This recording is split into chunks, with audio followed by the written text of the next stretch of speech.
안녕하십니까. 무명의 그리스도인입니다. 오늘은 지난 시간에 이어 돌아온 탕자 이야기에 대한 설명을 하기 위해 하나하나 세부적인 이해를 돕기 위한 설명을 먼저 하고 있는 중입니다. 몇 가지 영상들이 합쳐져서 나중에 최종 어떠한 이해를 도울 것인지 우리가 살펴본다고 했습니다. 지난 시간에는 예수님이 세리와 죄인의 친구, 그리고 목보와 술꾼이라는 아주 경멸스러운 그 당시 비난과 욕설을 당할 정도로 행동을 했다는 것입니다. 누가 보기에 그 당시 종교 지도자들이었던 바리새인과 서기관들의 시선이었습니다. 그런 자신의 명예를 깎아먹는 수치스러운 행위라고 여겨졌음에도 불구하고 그 당시 사람들이 경멸했던 세리와 죄인 같은 사람들과 같은 식탁에서 식사를 꺼리낌 없이 했던 예수님의 모습을 우리가 잘 살펴봐야 될 것 같습니다. 여기서 살펴보고 싶은 것은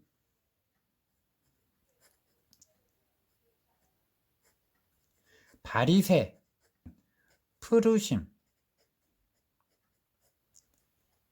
이 히브리어에서 왔는데 이 푸르심이라는 것은 문자적으로 구별되고 분리된 사람이라는 것을 의미합니다. 그러면 무엇으로부터의 분리인가 라는 문제가 우리는 생각해 볼 수 있죠. 바리새인들은 율법을 철저하게 지킴으로써 율법을 지키지 못하는 이방인들로부터 구별되었다라는 그런 사람들이었습니다. 구별되다. 자, 이것과 동일한 의미로 해석되는 것이 거룩이었어요.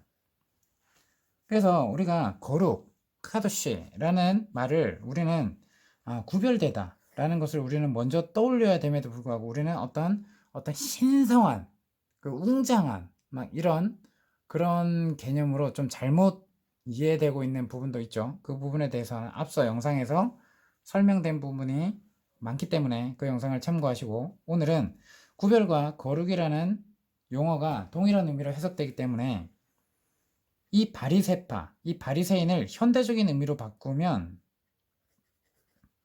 경건주의자, 율법을 지킴으로써 우리는 경건한 삶을 추구한다. 그렇게 보시면 되겠습니다. 세리와 죄인들과 한 식탁에서 어울린 예수님께 가해지는 이 바리새인들의 비난은 우리 단순히 그 명예라고 하는 사회적 개념뿐만이 아니라 종교적인 개념이 하나 더 추가된 거예요. 어떻게 보면 이 사회적인 개념보다 지금부터 다루게 될 어떤 종교적인 개념이 더 중요하다고 볼 수 있습니다. 1세기 이스라엘 사회에서 바리새파는 압도적인 다수를 차지하는 주류파였어요. 이들의 견해가 당시 시대적 견해였다는 것입니다. 그래서 이 바리새파와 서기관들이 예수님에 대해서 어떠한 시각으로, 어떠한 관점으로 바라보고 있었냐, 이것을 알아야 최종적으로 이 비유들의 의미를 더 깊이 숨겨진 속뜻을 알 수 있을 것입니다. 율법에 대한 철저한 순종을 함으로써 자신이 이방 세계로부터 분리되었다라고 했던 이 바리새파 종교, 이 무브 운동의 시작은 언제부터 시작되었는가? 이 바리새파에 대해서 다시 영상을 구체적으로 몇 가지를 해서 역사를 돌아보면서 바리새파의 유래와 어떻게 생겼는지, 그리고 이들의 특징, 이런 것들을 자세히 다룰 영상을 따로 만들 테니까 오늘은 간단하게만 설명드리겠습니다. 주전 6세기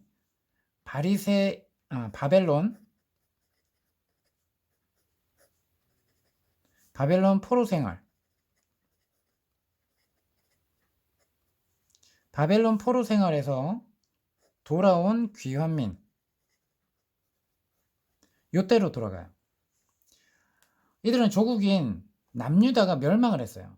그 멸망하면서 하나님의 집이라고 봤던 성전이 파괴가 되죠.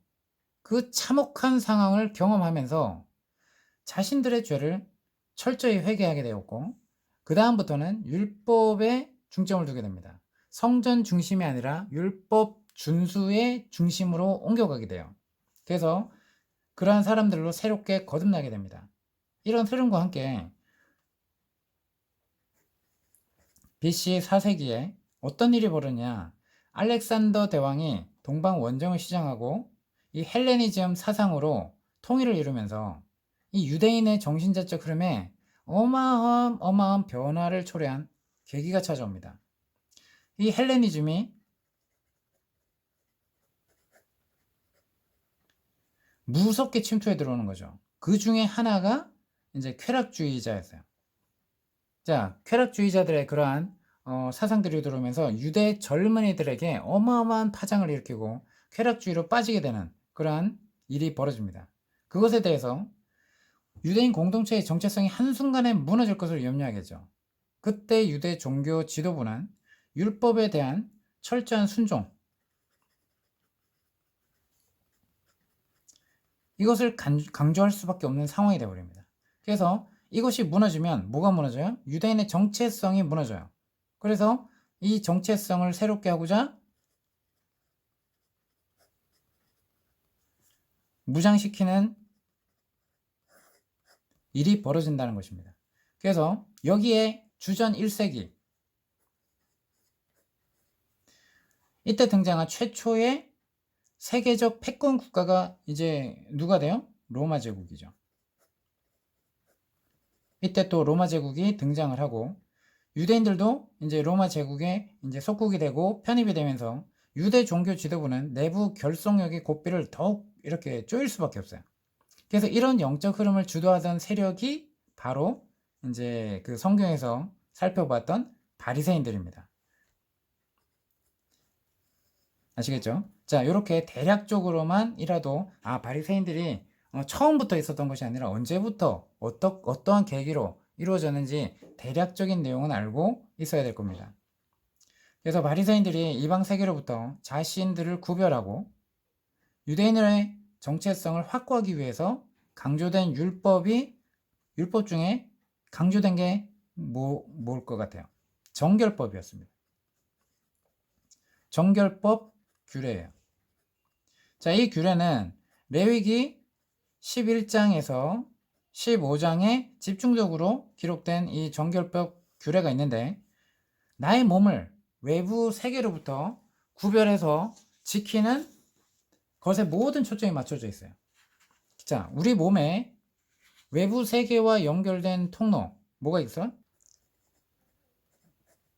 몸 안과 몸 밖, 그걸 구분하는 경계가 있었어요. 이게 뭘까요? 입, 피부, 생식기 등이 그것입니다. 레위기 11장에 입을 통해 들어오는 외부의 음식물을 다루죠. 그리고 12장은 여성의 생식기와 관련된 출산의 문제를 다룹니다. 그리고 13장, 14장은 또 다른 경계를 피부를 다루고 15장은 남녀의 몸에서 비자발적으로 액체가 흘러나오는 유출병에 대해서 다루고 있습니다. 그래서 이거를 한번 다시 읽어보시면 좋을 것 같습니다. 이러한 정결법 규례가 특별히 성전 내부에서 봉사하는 제사장들에게 제한적이지만 철저하게 적용이 되었었죠. 근데 이 바리새인들은 그래서 이러한 상황, 그 당시 상황으로 인해서 이 적용 범위를 거룩한 땅인 이스라엘에서 살아가는 모든 유대인들인데 어떻게 돼요? 확대를 시켜요. 그래서 바리새인들은 모든 유대인들이 거룩해 하는 이유가 유대인을 부르신 하나님이 거룩하기 때문이라고 백성을 독려하면서 이로써 정결법 규례는 거룩한 것과 속된 것, 그리고 더 나아가 이스라엘 백성과 이방인들 사이를 구분하는 사회적인 경계를 위해서 강화되어서 적용이 되었습니다. 그래서 바리새인들은 정결법 규례를 지키지 않는 사람들과 함께 식사하는 것을 철저하게 금했어요. 이 당시 랍비 전승을 살펴보겠습니다. 죄인과 교제하는 사람은 토라 근처에도 오지 못하게 하라. 자, 이렇게 써져 있어요. 그리고 죄인을 먹이는 것은 죄인을 먹이는 것, 이것은 칭찬받을 만하지만 죄인과 함께 식탁 교제를 하는 것은 철저히 금하라 라고 나와 있어요. 자, 이게 랍비의 전승입니다. 그럼 랍비들이 랍비를 가르치면서 이렇게 가르쳐 왔을 거죠. 그죠? 그렇게 인식됐어요. 그럼 어떻게 돼요? 이게 하나님의 뜻인지 아닌지 하지 못하고 이 당시 바리새인들의 관점 그리고 그들의 가르침이 시대적인 통상적인 인식이 됐기 때문에 이들은 어떻게 돼요? 요렇게 보는 거예요. 근데 이거에 바리새인들이 쩔어 있었죠. 이 관점이. 그러니까 어떻게 돼요? 이 관점으로 예수님을 볼 수밖에 없습니다. 자, 또 하나의 랍비 전승을 소개해 보겠습니다. 비록 그것이 그 사람을 하나님께 인도하려는 목적이라 할지라도 악인과는 절대 식탁 교제를 함께 하지 말라. 이렇게 명시가 되어 있습니다. 자, 그러면 이 악인과 식탁 교제를 한다라고 누가 함께 했어요? 누가? 그 세리와 죄인들 창기. 자, 이러한 사람들이 경멸 대상이었죠. 그 당시에. 왜 그렇게 됐는지는 이제 앞선 영상에 설명을 드렸고요. 이들이 바라보는 악인들과 식탁 교제는 함께 해서는 안 되는 일이었어요. 그죠? 그러니까 어떻게 돼요? 이 당시 이스라엘 사회에서 종교적인 주류를 차지했던 사람이 누구였어요? 바리새반들이었어요. 근데 그들의 눈에 예수님은 어떻게 비춰져요? 확실히 이 잘 짜여진 사회 질서를 의도적으로 위반하고 제멋대로 행동하여서 사람들에게 어떤 잘못된 인식을 퍼뜨리는 사회적인 일탈자로 인식될 수밖에 없었다는 것입니다. 예수님이 공개적으로 식탁 교제를 즐기던 세리와 죄인들은 바리새인들이 이방인과 같이 혐오하던 그룹이었어요. 혐오의 대상이었단 말입니다. 그래서 세리와 죄인의 친구로다 라고 같은 그룹으로 싸서 함께 이제 그 경멸의 시선으로 보여줬던 것이죠. 예수님이 여인들과도 공개적으로 어울리셨잖아요. 근데 이것은 사회의 통념에서 볼 때 그 당시 희대의 스캔들로 비춰질 수밖에 없는 거예요. 우리가 그 요한복음 12장 3절에 보면 마리아는 지극히 비싼 향유 곧 순전한 나드 한 근을 가져다가 예수의 발에 붓고 자기 머리털로 그의 발을 닦으니, 그죠? 자기 머리털로 그의 발을 닦아요. 예수님의 발을 닦고 향유 냄새가 집에 가득하더라 라고 얘기를 나와 있어요. 자, 이런 상황이 어떻게 비춰졌을까요? 완전 쇼킹하죠. 쇼킹. 남녀가 한 식탁에서 교제하는 것을 금했던 시기입니다. 일단 1세기 이스라엘 사회에서는 허용되지 않았던 거예요. 근데 그 예수님의 식탁에 여인 마리아가 나타났을 뿐만 아니라 그 향유를, 그죠?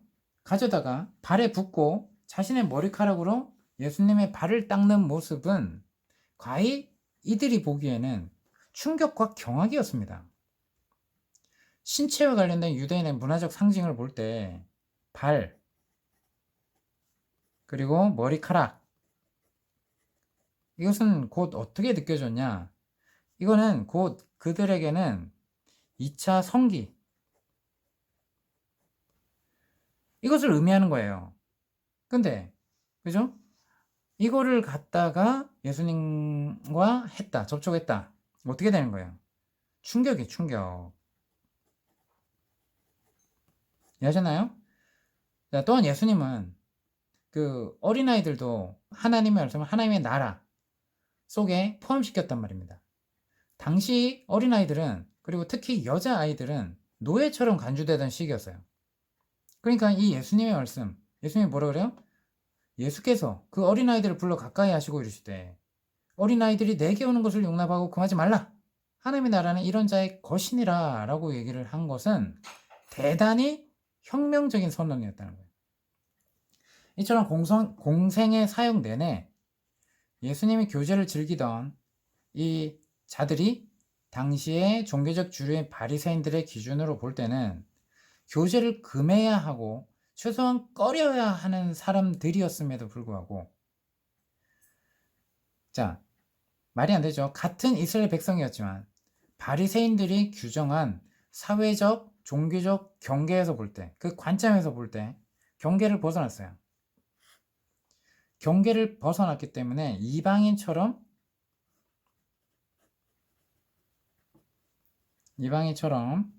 버려진 사람들이었단 말입니다. 버려진 사람. 경계를 넘어섰어. 하나님의 말씀에서 넘어섰어. 자, 그러면 여기서 의문점이 생겨요. 예수님은 왜 사회적 이상 행동자요, 일탈자, 이런 경멸의 비난을 감수하면서까지 집요하게 대놓고 의도적으로 이들과 계속 교제를 하신 것일까요? 예수님은 목자의 마음을 가지고 양의 우리에서 벗어난, 그죠? 잃어버린 양을 찾아 나서는 아버지의 마음, 그 첫 번째 비유 있죠? 그 마음입니다. 하나님의 마음이라는 거예요. 당시 목자임을 자처한 종교 지도자들, 당시 종교 지도자들은 어떻게 돼요? 이방인처럼 버려진 사람이라고 회피했고 경멸을 했어요. 잃어버린, 그러니까 그 경계 밖으로 벗어난, 우리에서 벗어난 잃어버린 양을 찾아 나설 마음이 하나도 없었단 말입니다. 그런데 하나님은 그들을 찾고 계시다라고 대놓고 얘기를 하시는 거예요. 바깥으로 내다 버린, 이 종교자들이 바깥으로 내다 버린 거예요. 맞죠? 이 잃어버린 자들을 적극적으로 찾아 나서신 것입니다. 이것이야말로 예수님이 자칫 이들로부터 아주 사회적 매장을 당해가지고 미움을 당하고 분노를 일으켜서 자칫 목숨을 잃을 수도 있는 위험을 감수하면서까지 감당해야 할 미션이었던 거예요. 예수님은 이것을 위해서 보내심을 받았다고 얘기를 하는 겁니다. 예수님은 이 미션을 감당하기 위해서 가장 강력한 사회적인 통념과 금기를 과감하게 부수고 계신 사건이란 말입니다. 그래서 아울러 예수님이 베푸신 식탁에 각종 죄인들과 사회적 약자, 소외자들이 함께 할 수 있었던 것은 이처럼 영적으로 굉장히 중요한 의미입니다. 이렇다라는 걸 여러분이 분명하게 알고 이 누가복음 15장 전체를 봐야 됩니다. 왜냐? 이것은 무슨 의미냐? 장차 하나님 나라에서 이루어질, 천국에서 이루어질 식사를 예표하는 구속사적 의미를 담고 있는 것이죠. 바리새인들은 종말 이후에 천국에서 베풀어질 잔치에 이 이방인들이나 이러한 악인, 죄인들은 철저하게 제외된다. 자신들과 같은 구별된 경건주의자, 이렇게 하나님의 말씀을 철저하게 순종하고 정결법을 지키는 의인의 회중만 참여한다 라고 생각을 했다는 것입니다. 하지만 예수님은 이 땅에서 누구에게나 열려있는 이러한 공동식사를 실행함으로써 사회적, 종교적 차별도 과감하게 철폐하신 것입니다. 이것이 하나님의 뜻이었다는 것입니다. 그래서 하나님의 뜻을 적나라하게 종교 지도자들의 편협된 시각을 깨부수고 드러내시는 거예요. 아무에게나 열린 공동식사는 철저한 평등주의, 그죠? 평등주의. 구성원들 사이에 어떤 차별도 용납하지 않았어요. 그들 중에는 어떠한 계급 조직도 필요하지 않다고 보는 인간 평등 사상의 구현이며 상징이었던 거예요. 그래서 예수님이 베푸신 이 열린 공동 식사야말로 오늘날 유행하는 열린 예배의 참 모델이 아닌가요? 아울러 여전히 계급적 차별이 존재하는, 그죠? 오늘날의 교회라고 하는 곳, 예배당 중심의 교회라고 하는 곳, 특히나 이런 대형 교회들, 거기에만 예배에 참석하는 곳에만 몰두하는 그러한 교회 공동체들에게 던지는 강력한 경고가 되지 않을까요? 오늘날도 예수님이 오신다 그러면 우리는 바리새인의 시각으로 예수님을 보거나 아니면 그와 같다라고 예수님에게 지적을 받지 않을까요? 너희들의 관점과 시각은 잘못됐다 라고 얘기하지 않을까요? 예수님은 분명히 이게 성서적인 개념이고 성경적인 관점이고 하나님의 관점이고 하나님의 기준이라고 얘기를 하고 있는데 우리는 이것을 사람의 계명으로 포장하고 이 바리새인들처럼 나는 경건하다, 나는 예배를 드리고 있기 때문에 주일 성수를 하기 때문에 11조를 내고 있기 때문에 목사님을 복종하고 있기 때문에 나는 잘 믿고 있는 자다 라는 착각 속에 빠져 있지 않나요? 하나님은 삶을 중요시 여기시고 우리가 그러한 기준으로 잣대를 대면서 이러한 사람들을 찾아 나서고 하나님의 사랑을 나타내는 통로가 아니라 우리는 이들을 멀리하고 이들은 가까이 하면 안 돼. 나는 이렇게 찬양만 들으면서 좋은 말씀만 들으면서 이렇게 살아가는 것이 하나님의 뜻이야 라고만 편협되게 이해하고 있지는 않아요. 아무튼 오늘 말씀 중점은 그 비유 이야기를 하기 전에 하나하나씩 설명하는 것입니다. 그래서 그 전제를 우리가 잘 알고 왜 바리새인과 서기관들이 그러한 관점으로 예수님을 바라볼 수밖에 없었는지를 설명을 해야 그 이유들이 하나하나 풀어져 나갈 것이기 때문에 이렇게 장황하게 설명을 하고 있는 것입니다. 여기까지 이해하셨다면 이제 다음 영상을 기대해 주시고 기다려 주시기 바랍니다. 감사합니다.